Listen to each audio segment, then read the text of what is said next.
Good morning, students. In the last class, we discussed liquidity ratio. Second ratio is solvency ratio. It determines the long-term solvency of the firm. इसका मतलब क्या होता है कि firm क्या अपने long term डेब्ट को पे कर पाएगी या नहीं. इसके लिए हम सॉल्वेंसी रेशो कैलकुलेट करते हैं. अब हम लिक्विडिटी रेशो में हमने ये पता किया था कि क्या वो अपनी शॉर्ट टर्म ऑब्लिगेशंस को पूरा कर सकती है या नहीं. अब हम इस रेशो को कंटिन्यू कर रहे हैं. सॉल्वेंसी रेशो को निकालने के लिए हमें 4 रेशो को पता करना पड़ता है. जो है ये है आपका डेब्ट to equity ratio, proprietary ratio, total asset to डेब्ट ratio and interest coverage ratio. हमेशा ध्यान रखिए कोई भी रेशो आता है, जैसे मान लीजिए पहला है आपका डेब्ट टू इक्विटी रेशो. जो शब्द पहले लिखा हुआ है, डेब्ट पहले लिखा हुआ है तो फॉर्मूले में डेब्ट ऊपर आएगा और इक्विटी बाद में लिखा है. टू के बाद जो चीज़ होती है वो नीचे आएगी बटे में. ठीक है, तो ये एक आपको एक टिप है कि जो किस तरह से फार्मूला याद किया जाता है. अब डेब्ट टू इक्विटी रेशो जो है क्या शो करता है, ये शो करता है relationship between long term external equity. देखो लॉन्ग टर्म एक्सटर्नल इक्विटी का मतलब होता है डेब्ट.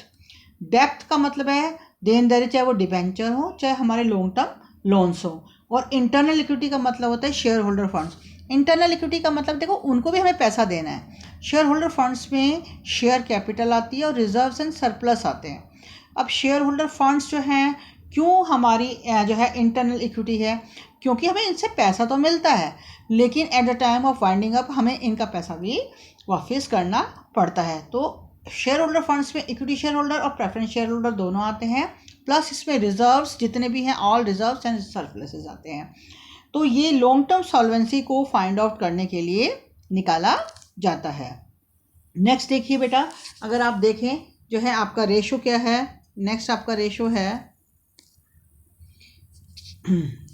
इसी में आपका एक कॉन्सेप्ट और है जिसमें आपका लिखा हुआ है कि प्रोविज़न.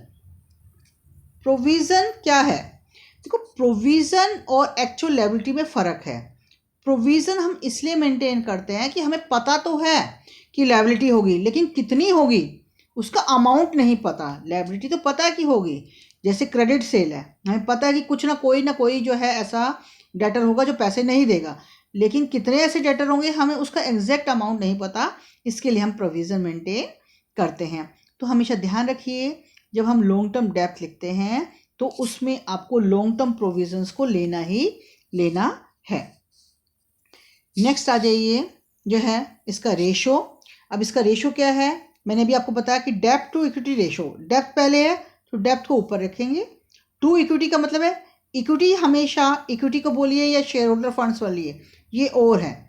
तो इक्विटी का मतलब होता है वो पैसा जो हमें शेयर होल्डर से मिला है और ऑल रिजर्व्स एंड सरप्लसेस को हम इक्विटी कहते हैं. तो इक्विटी का दूसरा नाम शेयर होल्डर फंड्स हैं. इसका जो आइडियल रेशो है जैसे हमने बाकी रेशो में किया है वो है 2:1.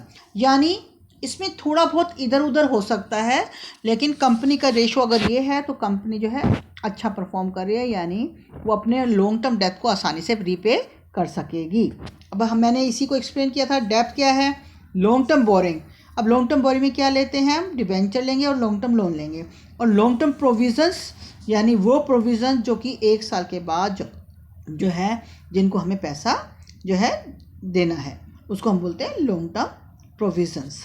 इसको अगर हम दूसरी फॉर्म में निकालें कि इसका दूसरा तरीका क्या है डेब्ट को निकालने का, कई बार हमें टोटल डेब्ट दिया होता है. अब टोटल डेब्ट में क्या है आपका long term non current liability जो है आपकी प्लस करंट लायबिलिटी, इन दोनों को मिला के क्या बनता है बेटे, टोटल डेब्ट. तो टोटल डेब्ट में अगर हम ये टोटल डेब्ट किसके बराबर बताया मैंने आपको, नॉन करंट लायबिलिटी और करंट लायबिलिटी, यानी आपकी फिक्स लायबिलिटी और करंट लायबिलिटी को अगर हम जोड़ देते हैं तो टोटल डेब्ट हो गए, यानी हमें इतना पैसा देना है.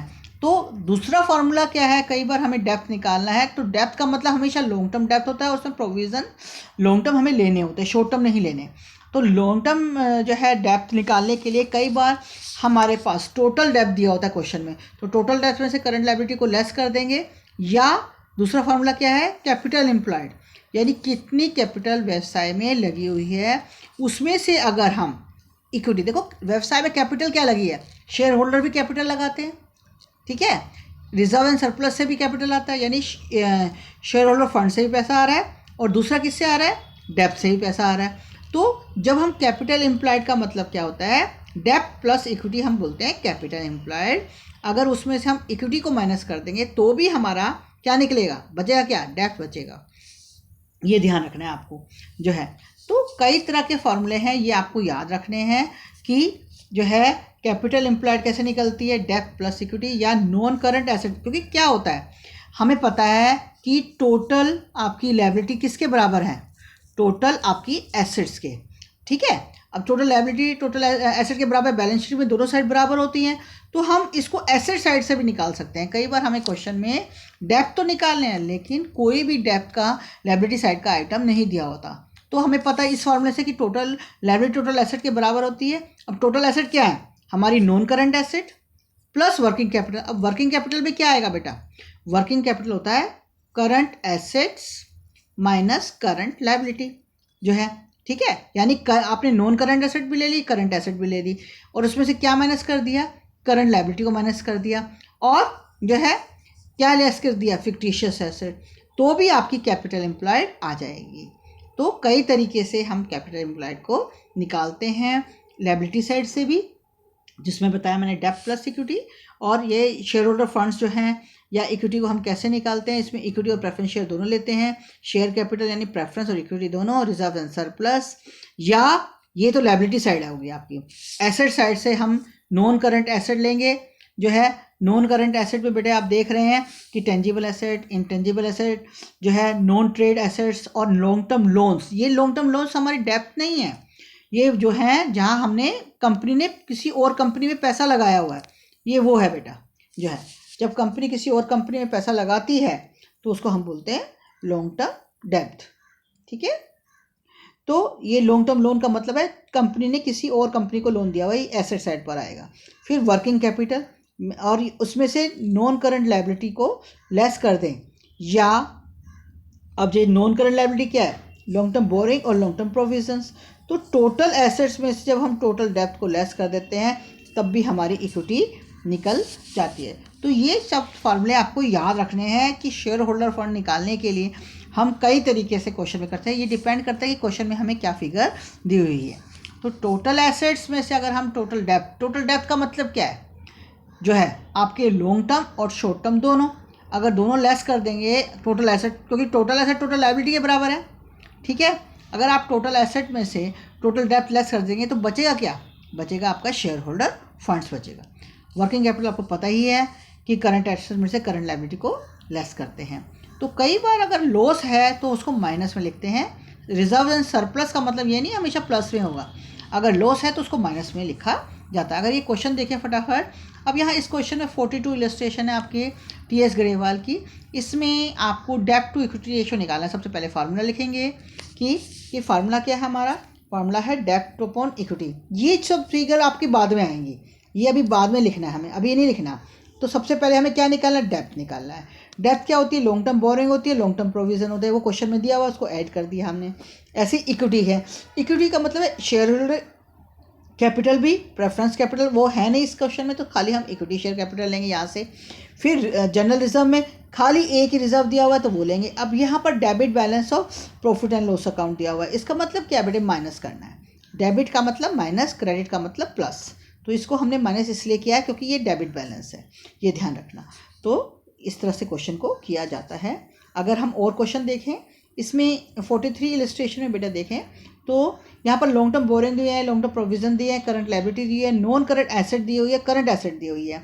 अब इस क्वेश्चन में हमें कैसे करना है, अब यहाँ डेप्ट टू इक्विटी पहले फार्मूला लिखिए, फिर वैल्यू जो है ये वाली जो वैल्यू है, ये वाली वैल्यू जो है ये वाली वैल्यू और ये वाली वैल्यू, ये आप बाद में निकालते हैं। पहले आपको ये कैलकुलेट करना कि डेप्थ आएगा कैसे, इक्विटी आएगी कैसे, तो ये वैल्यू आपकी बाद में आती है। या इसको हम दोबारा भी नीचे भी लिख सकते हैं, या ऐसे करके भी लिख सकते हैं, जरूरी नहीं कि हमें यहाँ शुरू में ही लिखना है। अब डेप्थ क्या है, आपको मैंने बताया डेप्थ का मतलब है लॉन्ग टर्म डेप्थ और लॉन्ग टर्म प्रोविजंस। इक्विटी का क्या मतलब है, शेयर होल्डर फंड्स। अब इस क्वेश्चन में क्योंकि हमें क्या दिया हुआ है, नॉन करंट एसेट और करंट एसेट, यानी क्या दिया हुआ है, टोटल एसेट दी हुई है, ठीक है। तो non current asset plus current asset उसमें से अगर हमें शेयर होल्डर फंड्स निकालने हैं, अभी मैंने बताया टोटल एसेट टोटल लायबिलिटी के बराबर होती हैं, ठीक है। टोटल लायबिलिटी में क्या आएगा, आपका डेप्थ भी आता है और शेयर होल्डर फंड्स भी आता है, यानी कि आप टोटल एसेट्स में से, ये टोटल एसेट आ जाएंगी आपकी, इन दोनों से आपकी टोटल एसेट्स आ जाएंगी, ठीक है। इस पॉइंट से बेटा जो है, इस पॉइंट से और इस पॉइंट से आपकी टोटल एसेट आ गई। अब टोटल एसेट्स में से अगर हम डेप्थ को लेस कर देते हैं, डेप्थ क्या आपके ये और ये, ठीक है, इसको हमने लेस कर दिया, और साथ में आपके टोटल डेप्थ की बात कर रही हो तो उसमें करंट लायबिलिटी भी आपकी आएंगी, तो उसको लेस कर दे तो क्या बचा, बचा हमारे पास शेयर होल्डर फंड्स, क्योंकि टोटल अगर लायबिलिटी देखते हैं तो क्या होते हैं, शेयर होल्डर फंड्स प्लस आपके non current liability plus current liability, ठीक है। और टोटल लायबिलिटी आपकी किसके बराबर है, टोटल एसेट के, और टोटल एसेट किसके बराबर है, non current asset plus current asset. तो इन सब फॉर्मूलों से हम जो है कई तरह से क्वेश्चन जो है आपको दिए जा सकते हैं, ज़्यादातर क्वेश्चन इसी टाइप के आते हैं। अब सेकंड रेशो देखें, हमें सेकंड रेशो है आपका total asset to depth ratio. अब total asset to depth ratio क्या निकालता है, ये संबंध निकालता है कि क्या रिलेशन है हमारे टोटल एसेट और टोटल लॉन्ग टर्म डेप्थ में। अब मैंने बताया था कि जो चीज़ पहले दी होती है बेटे क्वेश्चन में, आपको देखिए बेटे टोटल एसेट पैसे लिए तो पहले ऊपर लिखो टोटल एसेट, टू के बाद क्या हुआ, डेप्थ दिया हुआ तो डेप्थ को नीचे लिखेंगे, जब भी डेप्थ है तो लॉन्ग टर्म डेप्थ है, और इसमें लॉन्ग टर्म प्रोविजन ऐड ही करते हैं। अब देखो इस क्वेश्चन में आपको समझाया हुआ है कि कैसे करना है। अब इसमें जो टोटल एसेट्स हैं आपकी, उसमें नॉन करंट एसेट, इसमें tangible intangible non current investment, हमेशा ध्यान दीजिए नॉन करंट इन्वेस्टमेंट जो है वो आपकी नॉन करंट एसेट के पार्ट में आएंगी, और जो करंट इन्वेस्टमेंट है वो आपकी करंट एसेट में आएगी। तो और long term loans and advances, यानी कंपनी ने किसी को लोन और एडवांसेस दिए हैं। तो फिर आ जाइए जो है करंट एसेट्स में। अब देखिए मैंने अभी बताया आपको करंट इन्वेस्टमेंट इसमें आएगी, इन्वेंट्री स्टॉक्स हैं, इसमें हम स्पेयर पार्ट्स और लोन्स लेते हैं, ये हम क्योंकि रेशियो नहीं निकाल रहे, हम यहाँ टोटल करंट एसेट निकाल रहे हैं, उसमें ये पार्ट्स आएंगे। फिर trade receivable, cash and cash equivalent, short term loans and advances and other current assets आएंगी। अब डेप्थ में आपको मैंने दो चीज़ें बताई थी, बोरिंग और लॉन्ग टर्म प्रोविजंस को लिया जाता है। फिर आ जाइए इसका ऑब्जेक्टिव क्या है, हम ये देखते हैं कि क्या हमारे लॉन्ग टर्म डेप्थ जो हैं, जो हमने बाहर से पैसा लिया हुआ है, क्या वो कंपनी की एसेट से कवर है या नहीं। जो है अगर ये रेशो हाई है, इसका मतलब है जो हमारे डिबेंचर्स हैं वो हाई रिस्क पर नहीं है, लो रिस्क पर हैं। अब आ जाइए आगे क्वेश्चन, अगर हम करते हैं जो है क्वेश्चन नंबर इलस्ट्रेशन नंबर 49 देखिए बेटा, इसमें आपको टोटल एसेट टू डेप्थ रेशियो निकालना है। Capital employed is given to you. आप यहाँ पर देखिए कैपिटल एम्प्लॉयड दी हुई है आपको बेटा, कैपिटल एम्प्लॉयड दी हुई है, करंट लायबिलिटी दी हुई है, फिक्स एसेट्स भी दी हुई है, एक्यूमुलेटेड। अब देखो ये ग्रोस है, ग्रोस का मतलब इसमें डेप्रिसिएशन लेस नहीं है। फिर नॉन करंट इन्वेस्टमेंट दी हुआ है, ट्रेड रिसीवेबल दिया है, इक्विटी दिया है, डिबेंचर दिया है। तो हम इस क्वेश्चन को कई तरीके से कर सकते हैं। पहले तो हम टोटल एसेट निकालेंगे बेटा। टोटल एसेट किसके बराबर होते हैं, नॉन करंट एसेट, और उसमें करंट एसेट जोड़ दीजिए। अब नॉन करंट एसेट पे क्या क्या लेने हैं हमें, फिक्स एसेट, उसमें से डेप्रिसिएशन लेस कर दो, और नॉन करंट इन्वेस्टमेंट लेती है क्वेश्चन के हिसाब से जो है। अब इसी तरह से बेटा अगर हम देते हैं बेटा आपकी करंट एसेट्स, तो उसमें क्या आएगा आपका ट्रेड रिसीवेबल आएगा, कैश एंड कैश इक्विवेलेंट, जो क्वेश्चन में हमें इन्फॉर्मेशन दी हुई है। तो इस तरह से हमारे पास टोटल एसेट्स आ गई। तो टोटल एसेट क्या हुई, इन दोनों को जोड़ दिया तो टोटल एसेट्स आ गई आपकी, इस तरह से जो है। अब कैपिटल एम्प्लॉयड, अब कैपिटल एम्प्लॉयड क्यों निकाले वो अभी आपको बताते हैं कि कैपिटल एम्प्लॉयड इस क्वेश्चन में निकालने की क्या जरूरत पड़ी थी। क्योंकि कैपिटल एम्प्लॉयड होता है बिजनेस में कितनी कैपिटल लगी हुई है, वो दो तरह से हम पता, उसके दो तरह का जोड़ होता है। शेयर होल्डर फंड्स, आपके शेयर होल्डर फंड्स जो होते हैं उसमें अगर हम लॉन्ग टर्म डेप्थ यानी बाहर से हमने कितना पैसा लिया हुआ है, और शेयर होल्डर फंड्स यानी equity share holder share capital में कितना पैसा लगा हुआ है, इन दोनों को अगर जोड़ देते हैं तो हमारे पास कैपिटल एम्प्लॉयड आ जाती है। तो इस तरह से हमने कैपिटल एम्प्लॉयड निकाल ली। अब आपको ये फार्मूला है, आपको क्या नहीं दिया, यहाँ हमें कैपिटल एम्प्लॉयड क्वेश्चन में ऊपर देखिए बेटा जो है, अगर आप क्वेश्चन देखते हैं जो है, क्वेश्चन अगर देखते हैं बेटा जो है, इसमें आपका जो है आप capital employed is given to you, आपके क्वेश्चन में कैपिटल एम्प्लॉयड दी हुई है। तो जब कैपिटल एम्प्लॉयड दी हुई है तो हमने जस्ट कैपिटल एम्प्लॉयड का फार्मूला जो है, ये वाला फार्मूला जो है यूज़ कर लिया बेटा, और कैपिटल एम्प्लॉयड की वैल्यू लिख दी। शेयर होल्डर फंड्स हमें दिए हुए हैं, क्वेश्चन में गिवन है तो वो लिख दिए। क्या निकालना है, हमें ये निकालना है। तो इस फार्मूले से जो है हम इस जो है लॉन्ग टर्म डेप्थ को निकाल लेंगे। जैसे ही लॉन्ग टर्म डेप्थ आ जाएंगे, आपको पता है शेयर होल्डर फंड्स किसके बराबर होते हैं, equity share capital, all reserves and surpluses जो है ये सब दिया हुआ है।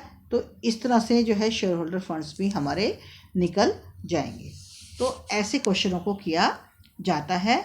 अब थर्ड रेशो देखिए बेटा, थर्ड रेशो है आपका प्रोप्राइटरी रेशो। इस रेशो से हम ये निकालते हैं कि जो प्रोप्राइटर का होता है, ओनर होता है, कि ओनर का जो फंड्स हैं और जो एसेट्स हैं उसमें क्या संबंध है, वो हमें निकाला जाता है। ओनर का मतलब क्या होता है, equity share holder, preference share holder या शेयर होल्डर फंड्स को बोलो या इक्विटी को बोलो, वो ओनर ही होते हैं। जो है शेयर होल्डर क्या होते हैं, ओनर होते हैं कंपनी के। तो हमें क्या निकालना है, हमें यहाँ निकालना है प्रोप्राइटरी रेशो। तो प्रोप्राइटरी रेशो निकालने के लिए हम क्या करेंगे, शेयर होल्डर फंड्स बोलो, इक्विटी शेयर होल्डर फंड्स बोलो, इक्विटी बोलो। इक्विटी का मतलब ही शेयर होल्डर फंड्स होता है या प्रोप्राइटरी फंड्स बोलो, एक ही बात है, कोई भी चीज़ लिख सकते हो आप। वो किससे डिवाइड करते हैं, इसको टोटल एसेट से डिवाइड करते हैं। इसको हम प्योर रेशो में भी निकाल सकते हैं, यानी रेशो में, ऐसे रेशो में भी निकाल सकते हैं, और इसको हम परसेंटेज की फॉर्म में भी इस तरह से निकाल सकते हैं। तो हमने जस्ट उसकी वैल्यू पुट करी है। अब देखिए नेक्स्ट रेशो है आपका प्रोप्राइटरी रेशो, को हम दो तरीके से निकाल सकते हैं, एसेट साइड से भी और लायबिलिटी साइड से भी। ये बहुत इंपॉर्टेंट चीज़ है कि एसेट और लायबिलिटी साइड से क्या होता है कि कई बार क्वेश्चन में कुछ फिगर्स जो है लायबिलिटी साइड की दी हुई है, एसेट साइड की नहीं दी हुई, तो हम उस तरह से कैसे निकालते हैं हमारे शेयर होल्डर फंड्स जो है, ठीक है, या इक्विटी कैसे निकालते हैं। अब लायबिलिटी अगर साइड दी है, यानी हमें क्या दिया हुआ है, हमें दिया हुआ है इक्विटी और preference share, reserve and surplus दिया हुआ है, इस तरह से दिया हुआ है। और एसेट साइड में हमें क्या दिया हुआ है, सारी एसेट यानी करंट अगर निकालनी है तो हमारी non current asset, working capital, और उसमें से जो है नॉन करंट लायबिलिटी को लेस कर देंगे, तो भी हम जो है शेयर होल्डर फंड्स निकाल सकते हैं। इसको हम दूसरी तरह से देखें, अगर हम नॉन करंट एसेट किसके बराबर होते हैं बेटा, नॉन करंट एसेट बराबर होती हैं आपकी fix asset, intangible asset, non current investment और long term loans and advances. Current asset आपका ये बार बार आपको पता है, इसमें prepaid expenses, accrued income, other current asset में आ जाएगा, लॉन्ग शॉर्ट टर्म लोन्स आ जाएंगे। करंट लायबिलिटीज में शॉर्ट टर्म बोरिंग यानी short term loans, trade payables, other current liability और शॉर्ट टर्म प्रोविजंस आएंगे। नॉन करंट लायबिलिटी में क्या आएंगे, लॉन्ग टर्म बोरिंग, ये सब आपको आते हैं। तो अगर हम इसको देखें तो हम टोटल एसेट किससे में निकालेंगे, नॉन करंट एसेट और आपकी intangible assets, current assets, trade receivable, इन सब से आपने टोटल एसेट निकाल ली। अब ऑब्जेक्टिव क्या है, हम ये देखते हैं कि क्या हमारे जो एसेट्स हैं वो प्रॉपरली जो है हमारे प्रोप्राइटर के फंड से फाइनेंस हैं या नहीं हैं। अब एक इलस्ट्रेशन देखिए, इससे हम दोनों तरीके से जो है आपको करके दिखाएंगे कि इक्विटी हम कैसे निकाल सकते हैं। इक्विटी बोलो, शेयर होल्डर फंड्स बोलो, एक ही बात है बेटा, जो है कि कैसे हमें इस क्वेश्चन में प्रोप्राइटरी रेशो निकालना है। हमने दोनों साइड से आपको करके दिखाया है। इस क्वेश्चन में जो है एसेट साइड से, अगर हम खाली एसेट साइड लेते हैं बेटा, जो है खाली एसेट साइड लेते हैं जो है, तो आपका क्या आएगा, जो है आपका खाली एसेट साइड लेते हैं तो आपकी क्या आएगी, फिक्स एसेट्स जो दी हुई हैं आपको बेटा, क्वेश्चन में गिवन है आपको, जो है फिक्स एसेट्स दिए हुए हैं। वर्किंग कैपिटल हमने निकाल ली, जो है वो आपको पता है कैसे निकालते, current asset minus current liability, और लॉन्ग टर्म बोरिंग उसको लेस कर दिया जो क्वेश्चन में गिवन है। इस तरह से हमारे शेयर होल्डर फंड्स आ गए। आप दोनों तरह से करोगे आंसर वही आएगा, आपकी मर्जी है कि एसेट साइड से करें या लायबिलिटी साइड से करें। अब लायबिलिटी साइड में अगर हम देखते हैं बेटा, तो इक्विटी शेयर कैपिटल है, उसमें रिजर्व एंड सरप्लसेस जोड़ दीजिए। शेयर होल्डर आपके पास equity share preference share capital जोड़ दीजिए, तो इससे आपके इक्विटी शेयर जो है शेयर होल्डर फंड्स या इक्विटी आ जाएगी। तो कई तरीके से आपको क्वेश्चन को किया जा सकता है। फोर्थ जो रेशो है आपका जो बनता है बेटा, बहुत इंपॉर्टेंट रेशो है, वो है इंटरेस्ट कवरेज रेशो। इसमें से बहुत बार क्वेश्चन आते हैं, इसको ध्यान से समझिए। ये एक जो है रिलेशनशिप एस्टेब्लिश करता है कि नेट प्रॉफिट, अब बिफोर का मतलब है कि हमने उसमें से ना तो इंटरेस्ट लेना है, इस चीज़ को समझिए पहले, कि कि जो फॉर्मूला दिया हुआ है net profit before interest and tax का मतलब क्या है, हमें वो नेट प्रॉफिट लेना है जिसमें ना तो इंटरेस्ट हो ना ही टैक्स हो जो है। तो टैक्स जो हम जब निकालते हैं वो सबसे लास्ट पे निकालते हैं। नेट प्रॉफिट में पहले इंटरेस्ट लेस होता है, फिर टैक्स लेस होता है, फिर and interest on long term डेब्ट, क्योंकि इंटरेस्ट जो है क्या है, चार्ज है ऑन प्रॉफिट है। ठीक है, हम इस फार्मूले से इंटरेस्ट कवरेज रेशो को निकालते हैं। अब फार्मूला लिखिए, net profit before interest and tax. तो आपको मैंने बताया कि जो सीक्वेंस है सबसे पहले नेट प्रॉफिट आता है। नेट प्रॉफिट में सबसे पहले इंटरेस्ट को लेस करते हैं। किसको? इंटरेस्ट को। लॉन्ग टर्म जो लोन्स हैं आपके, डिबेंचर्स हैं, उसको लेस करते हैं। जो आपका आंसर आएगा, फिर उसके बाद फाइनल आंसर में टैक्स को जो गवर्नमेंट को देना है उसको लेस किया जाता है। तो वो आपको जो है लेना है। बिफोर का मतलब है कि ना तो उसमें इंटरेस्ट लेस होना चाहिए ना ही टैक्स लेस होना चाहिए। तो इस तरह से ये सीक्वेंस है। तो इंटरेस्ट ऑन लॉन्ग टर्म डेब्ट, ये टाइम्स में जो आंसर आएगा वो बेटा आपका टाइम्स में आता है। ये क्वेश्चन देखिए बेटा, इस क्वेश्चन में अगर हम देखें, बड़ा ध्यान से क्वेश्चन देखिए, जो है 64 क्वेश्चन देखिए बेटा। इस क्वेश्चन में हमें क्या चीज़ गिवन है वो देखनी है आपको। हमें यहाँ दिया हुआ है नेट प्रॉफिट आफ्टर टैक्स। ये जो समझने वाली बात क्या है कि आफ्टर टैक्स का मतलब क्या है कि इसमें इंटरेस्ट भी लेस है और टैक्स भी लेस है। और हमें क्या चाहिए? दोनों चीज़ जो है। नेट प्रॉफिट कौन सा चाहिए? जिसमें ना तो इंटरेस्ट लेस हो ना ही टैक्स लेस हो। तो इसी को ध्यान में रखते हुए हमें जो है क्वेश्चन को करना है। हमें दिया हुआ नेट प्रॉफिट बिफोर टैक्स, हमें निकालना क्या है? Before tax. जो चीज़ नहीं दी होती है उसी को हम क्या बोलते हैं? एक्स मान लेते हैं या 100 मान लेते हैं।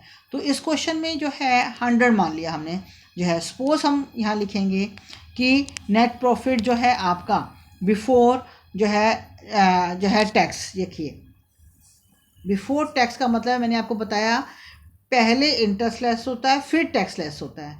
क्योंकि हमें क्या दिया हुआ है? नेट प्रॉफिट आफ्टर टैक्स दिया हुआ है बेटा जो है।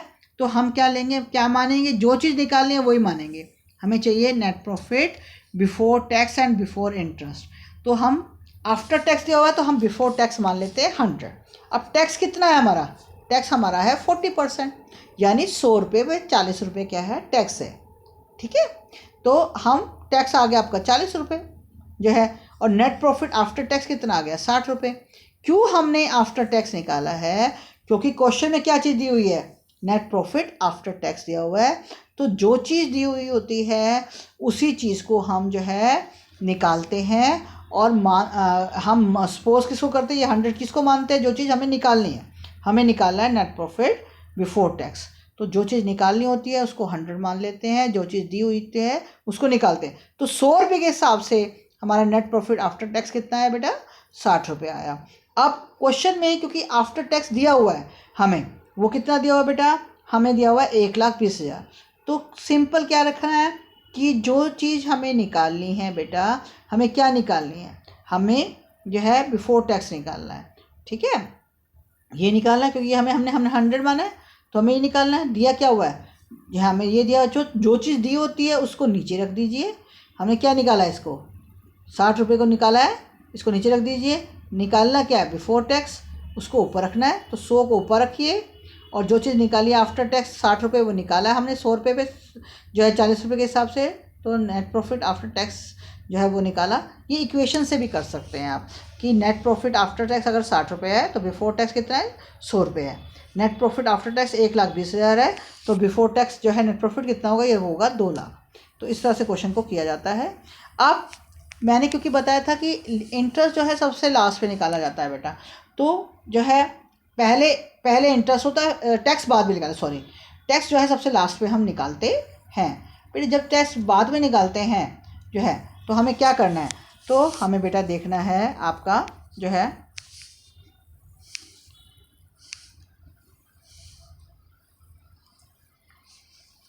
इसमें, इस क्वेश्चन में देखें अगर हम जो है नेट प्रॉफिट जो है आफ्टर टैक्स कैसे निकलेगा बेटा? देखिए, इसमें क्या करना है, क्योंकि टैक्स लास्ट पे निकालते हैं तो हमें जो इंटरेस्ट ऑन डिबेंचर है, देखो बेटे ऊपर क्वेश्चन में देखिए, यहाँ क्या दिया हुआ है? यहाँ दिया हुआ है आपको बेटा 12% लॉन्ग टर्म डेब्ट, ये जो 12% क्या है, ये इंटरेस्ट है, यानी जो डिबेंचर है उस पर हमें इंटरेस्ट कितना देना है, 12% के हिसाब से। तो 20 लाख का बेटा 12% हम निकाल लेंगे, तो वो आएगा बेटा आपका जो है 2,40,000। इस तरह से ये जो इंटरेस्ट है बेटा यहाँ से आएगा।